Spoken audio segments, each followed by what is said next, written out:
Alright, we are late in the game and things are pretty much completely out of hand for the Commanders, and I just talked about that gutsy 4th down fake punt and how well it was executed, but that was like the last good thing that happened to them. So now they are completely on their back foot. Things almost out of reach entirely as the Eagles have an 11-point lead in the 4th quarter, and they are at the ever dangerous 1-yard line, which is pretty much guaranteed points for the Eagles thanks to the tush push, the brotherly shove, call it what you want, but on 1st and goal at the 1-yard line, you might as well call it a touchdown. So the Commanders are going to have to pull out every single stop, and by all the stops, they're going to have to try to jump the snap. Now you might think that that's not a literal phrase, but nobody told the Commanders that, who literally jumped over the snapper twice, which is a good way to stop this play, assuming the ball is actually snapped, which it wasn't either time, which makes you think, could you just keep jumping off sides to delay the inevitable indefinitely? Well, you can't, and although that's not at all what was happening, because the Eagles were clearly hard counting,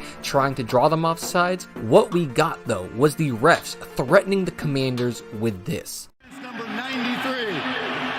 Washington has been advised that at some point the referee can award a score if this type of behavior happens again.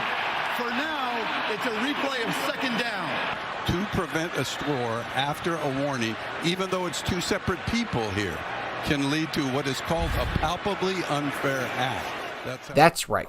The rarest penalty in the playbook, a palpably unfair act, which was threatened against the Commanders to give the Eagles a touchdown rewarded to them from the refs, under the assumption that they were intentionally jumping off sides. And while I disagree that we should even make that assumption, seeing that this is the only time I've ever heard this penalty mentioned in a game before, since it's usually saved for stuff like a player running off the bench to tackle a free runner, or maybe a coach standing in the way of a runner to help him get tackled. I'm looking at you, Tomlin. It is still pretty cool to know that this might be the closest we ever saw this rule to be called. The referee can award a score if this type of behavior